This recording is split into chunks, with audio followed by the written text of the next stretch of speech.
Alright, let's try and do this now. See if I can hit live here. Oh, let me see here real quick. Why can I not see it?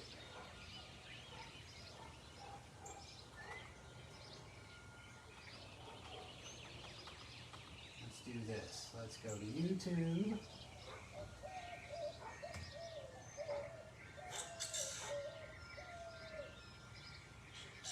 Live.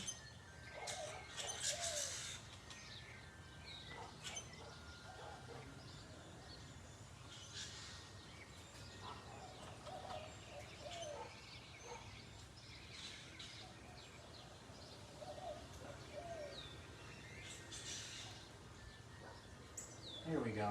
Oh, there I am. Okay. Keep the volume down here so we don't get any feedback or echo.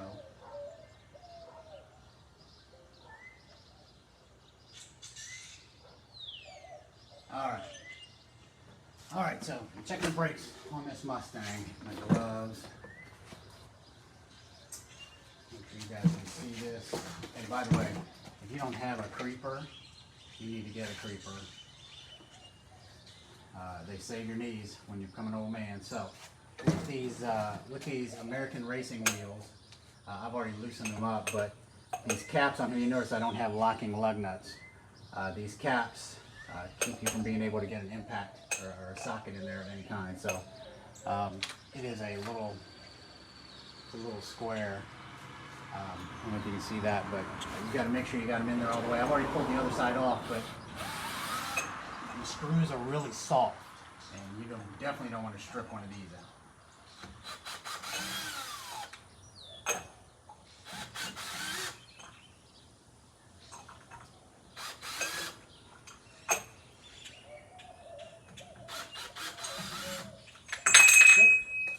And put them all there. Remember, you don't want to kick these over like Ralphie in A Christmas Story and drop the F-bomb in front of your dad. So, anyway, there you go. Now, the other thing I want to show you all is my buddy across the street right over there, Reggie, gave me this 1/2-inch electric impact. Now, I've already loosened these a little bit, so, but I pulled the tire off on the other side. I'm amazed that it actually has the power to do this. So.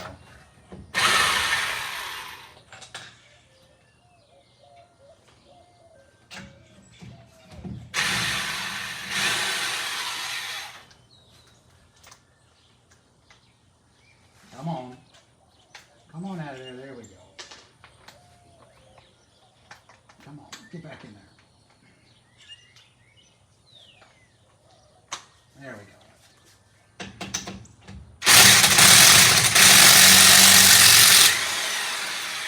See, it's got a little torque to it.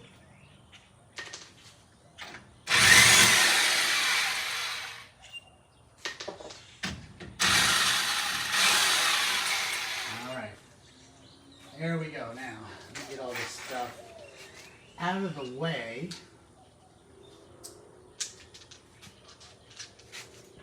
And I don't know what my connection's like here, but, you know, we're obviously in my garage. By the way, no comments on my garage being dirty. I know. I got other projects pending. I already got the jack stands under and the chalk behind the tire, so. Let's take a look while we're here. I don't know, you can tell I don't use these, I don't drive it this much, but I still got a lot of tread. I still got some of the little rubber nipples on the inside of the tires actually. I've been thinking about changing them to walls out because God, I just hate trying to scrub on these, white letters, but anyway.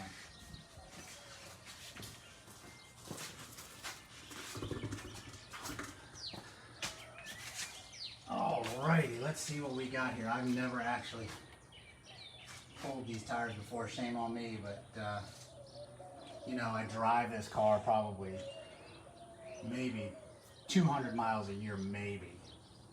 So, by the way, any good mechanic always has a super big gulp with him. So I hope y'all can hear me.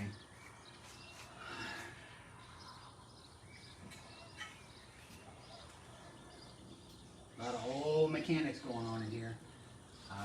Let's see here. Basically, we can check these pads. I'll probably check them without. Let me get my flashlight. I'll be right back.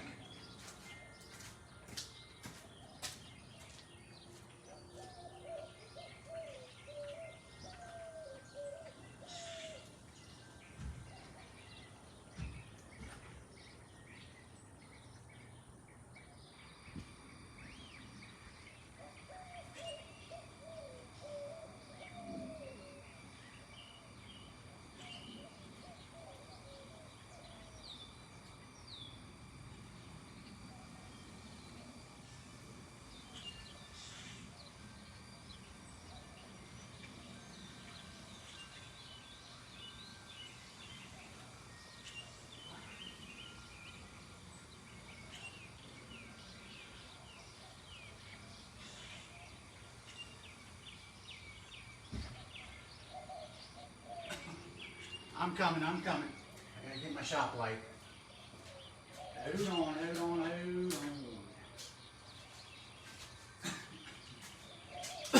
All right. Let's see here. Unplug the impact.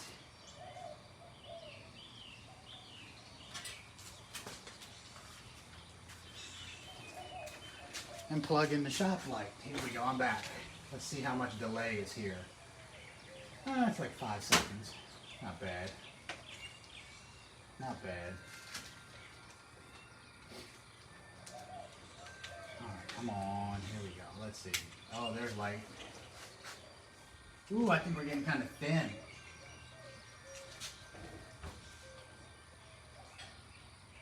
Actually, nope, we're not. And I'm going to pull this over and down so hopefully you can see it. See if I can do this without giving you seasick. But if you look, hold on. Let me give you some light on the subject. Maybe you can see. You can see how much brake pad we still got in there. So not too bad. Definitely gonna, at some point, I mean, I just had, when I say in the last 5 years, I had all new A-frame mounts and stuff put on it. They're actually from, tell me to rotate back. Those are actually from a Cobra. There we go, let's get you back down there.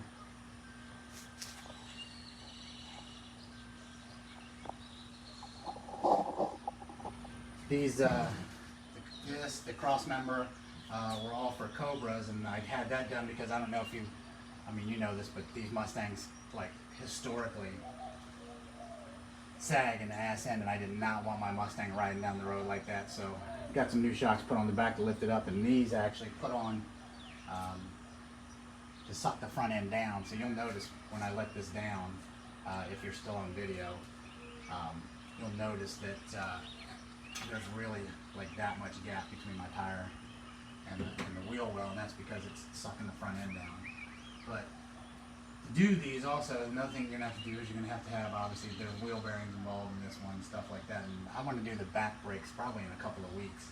I know those need it, but at least the front ones don't. So let's go look at the other side here real quick and take a quick peek.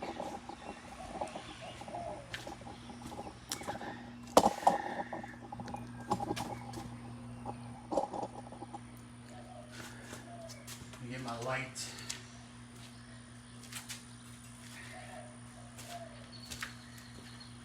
Get my light. Stick my head in here real quick. See what's what on these brakes. Yeah, I still got a good pad over here too. Let me look on the inside. Yep. I am absolutely thrilled with the fact that I still have pad, and you can't really feel much grooving. I see a little bit here and there. That's from the heat, but you know, I don't really ever I don't even take this car on the highway. So everything's looking good up here. I think you can see, I don't know if you can see this or not. Let me bring this. Let's look at it on the other side. I got a little more room over there.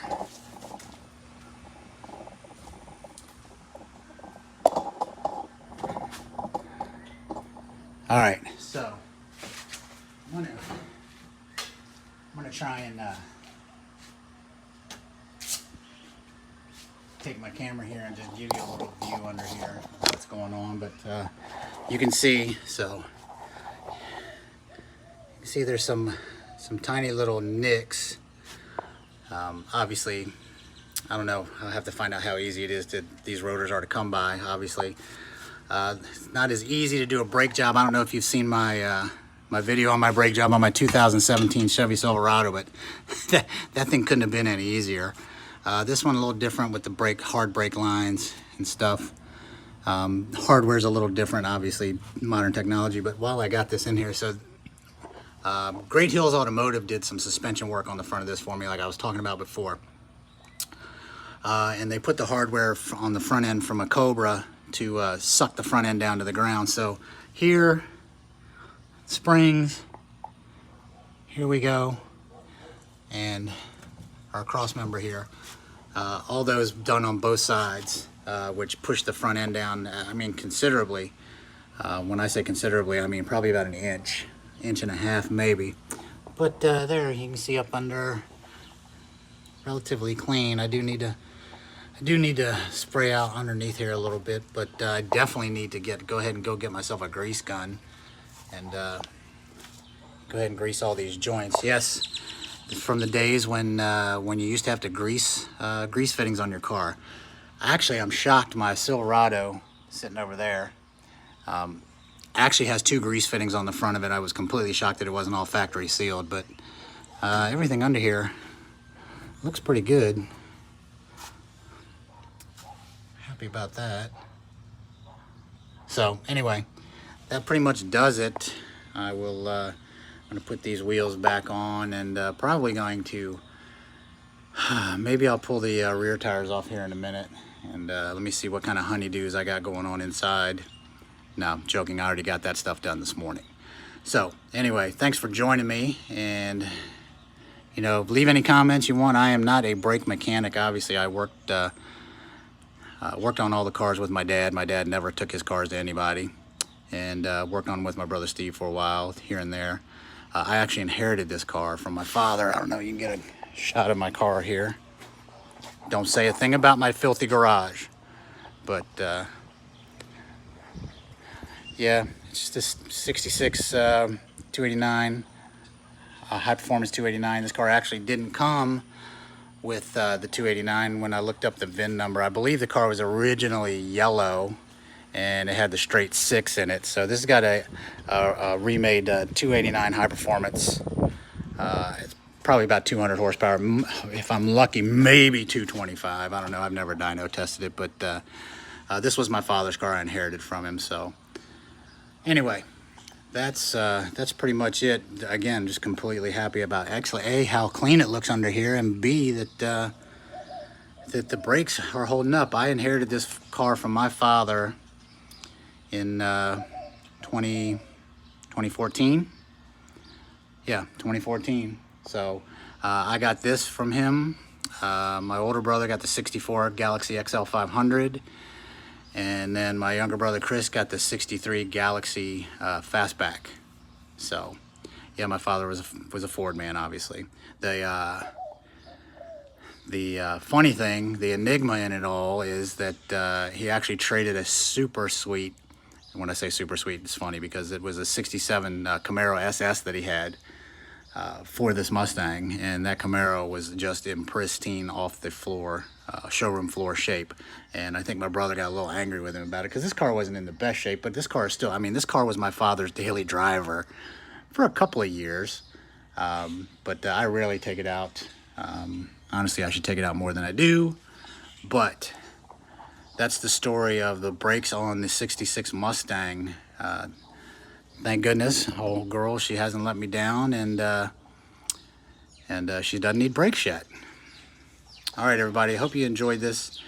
If you did, slap a little thumbs up on it. I will do another live again when I go to pull the rear brakes. Those are, by the way, the rears on this. They're not drum, they're shoes, so that's going to be interesting. So if you're not that familiar with dealing with drum brakes, you want to tune in for that one. Thanks, everybody.